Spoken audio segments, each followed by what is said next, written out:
głębi mrocznego lasu, w miejscu nazywanym Czarnym Zagajnikiem, mieszkała tajemnicza kobieta znana tylko jako Eliza. Była ona legendą w okolicy, postacią, którą rodzice straszyli swoje dzieci. Nikt dokładnie nie wiedział, skąd pochodziła, ani co skłoniło ją do życia w lesie.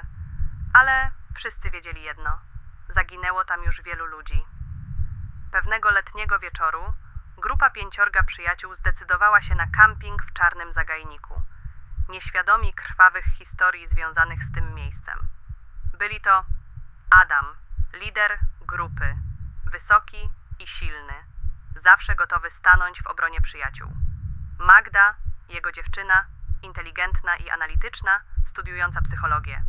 Marek, zabawny i lekko nieodpowiedzialny, często sprowadzający grupę w kłopoty. Ewa, cicha i spokojna, skrycie zakochana w Adamie.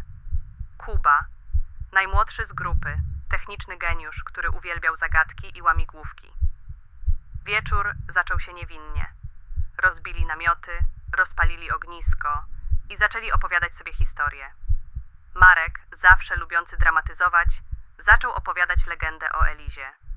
Śmiechom nie było końca, dopóki Adam i Magda nie zaczęli się kłócić o coś błahego, co przerodziło się w poważną sprzeczkę. Atmosfera zrobiła się napięta, a grupa podzieliła się na 2 obozy. Noc była ciemna i cicha, kiedy Eliza zbliżyła się do obozu.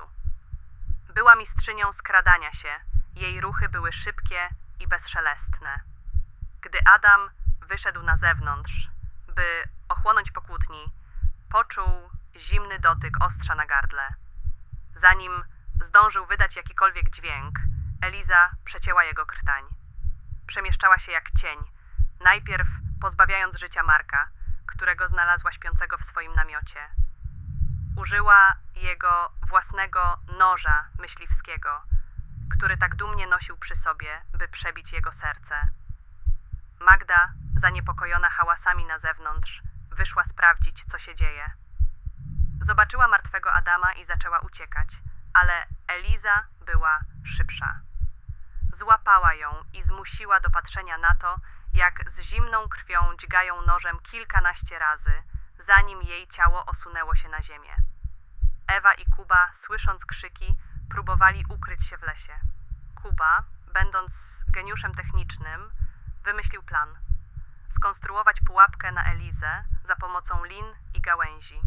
Niestety plan się nie powiódł. Eliza była zbyt sprytna i znała las jak własną kieszeń. Zamiast wpaść w pułapkę, złapała Kubę i powiesiła go na jednym z wysokich drzew. Ewa była świadkiem tej sceny, ukrywając się za krzakiem. Ewa, widząc śmierć przyjaciół, postanowiła stawić czoła Elizie. Wykorzystała swą cichość i spryt, by podejść do niej z nożem w ręku. Gdy już była blisko, Eliza odwróciła się i bez trudu wyrwała jej nóż, a następnie powiesiła na drzewie obok Kuby, patrząc, jak jej życie powoli gaśnie. Eliza zniknęła w ciemności, pozostawiając za sobą makabryczny widok 5 ciał wiszących na drzewach. Poszukiwania zaginionych przyjaciół trwały tygodniami, ale nie przyniosły żadnych rezultatów. Okolica żyła w strachu, a opowieści o Elizie stały się jeszcze bardziej przerażające. Nikt nie odważył się zbliżyć do Czarnego Zagajnika, wiedząc, że gdzieś tam kryje się morderczyni, której żądza krwi nie została jeszcze zaspokojona. Z czasem liczba ofiar rosła, a Eliza stała się legendą, żywym koszmarem nawiedzającym tych, którzy mieli nieszczęście wejść do jej lasu. Mijały tygodnie od zniknięcia grupy przyjaciół w Czarnym Zagajniku. Rodziny, wstrząśnięte ich tajemniczym zaginięciem, naciskały na lokalne władze, by zintensyfikowały poszukiwania.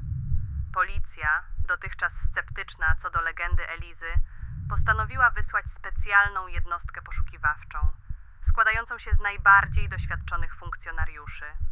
Wśród nich byli komisarz Nowak, doświadczony śledczy, sceptyczny wobec legend i przesądów; detektyw Kowalski, młodszy, ale niezwykle bystry i spostrzegawczy; sierżant Majewski, były wojskowy, ekspert od przetrwania w trudnych warunkach; Oficer Wiśniewska, doskonała tropicielka, znana z intuicji i niezawodności.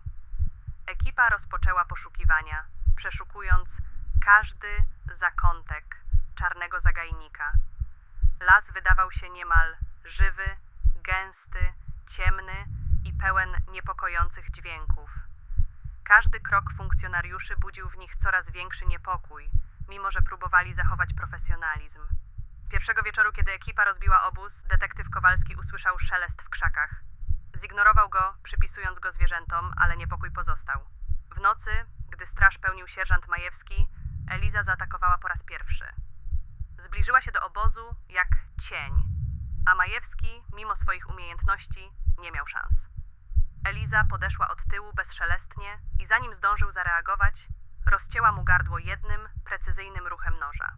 Jego ciało padło na ziemię bezgłośnie. Rano pozostała trójka funkcjonariuszy znalazła ciało Majewskiego. Z przerażeniem zauważyli, że jego wnętrzności były starannie rozrzucone wokół, tworząc makabryczny symbol. Komisarz Nowak, mimo swojego sceptycyzmu, poczuł zimny dreszcz na plecach. Postanowili działać szybko i rozdzielili się, by przeszukać większy obszar. Wiśniewska, tropicielka, znalazła świeże ślady prowadzące w głąb lasu. Podążała za nimi, ale Eliza była sprytniejsza.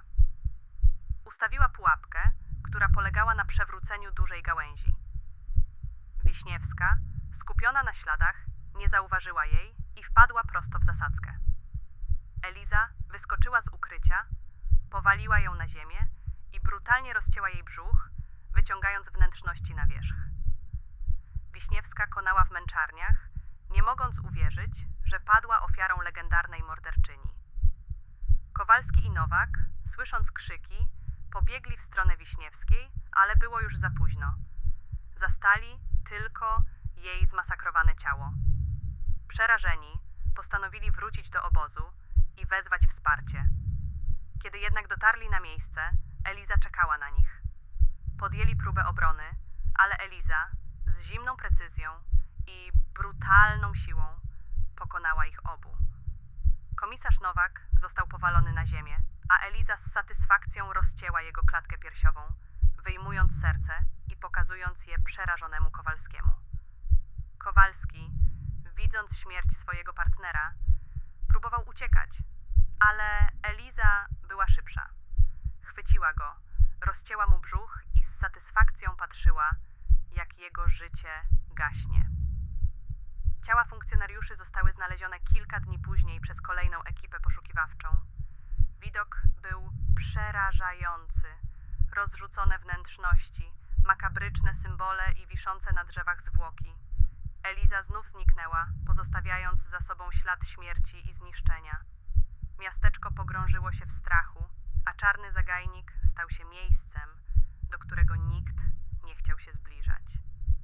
Legenda o Elizie stała się jeszcze bardziej przerażająca, a poszukiwania jej zakończyły się fiaskiem. Morderczyni z lasu, duch zemsty i nienawiści, wciąż krążyła pośród drzew, gotowa uderzyć ponownie. Po makabrycznych wydarzeniach w czarnym zagajniku, władze lokalne podjęły drastyczne kroki, aby zapobiec dalszym tragediom. Las został oficjalnie zamknięty dla odwiedzających. Postawiono liczne tablice ostrzegawcze, a na głównych drogach prowadzących do lasu zainstalowano solidne barykady. Każdy, kto zbliżał się do tego miejsca, był natychmiast ostrzegany o niebezpieczeństwie i zmuszany do zawrócenia. Władze wynajęły także prywatną firmę ochroniarską, której zadaniem było patrolowanie granic lasu przez całą dobę. Ochroniarze byli uzbrojeni i przeszkoleni, gotowi stawić czoła każdemu, kto próbowałby złamać zakaz wstępu.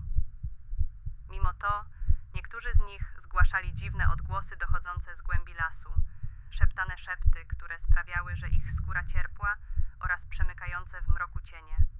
Jednym z ochroniarzy był Andrzej, były żołnierz, który nie wierzył w legendy i zjawiska nadprzyrodzone.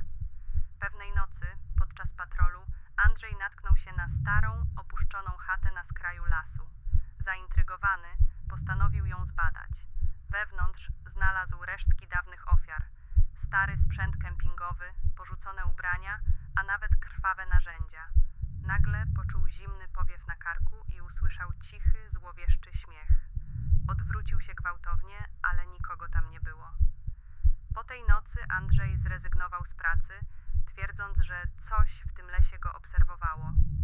Ochrona lasu była nie tylko fizyczna, ale i technologiczna.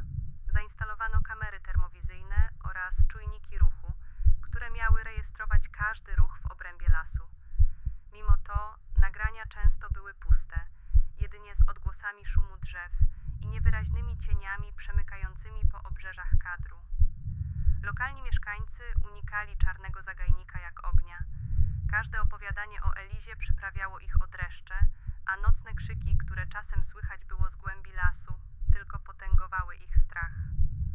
Las stał się miejscem tabu, mrocznym i zapomnianym. Czasami jednak, mimo zakazów, zdarzały się przypadki śmiałków, którzy chcieli udowodnić, że nie boją się legendy o Elizie. W większości przypadków nigdy nie wracali. Ich zaginięcia dołączały do długiej listy niewyjaśnionych zniknięć, a mroczna historia czarnego zagajnika rosła z każdym kolejnym zaginionym.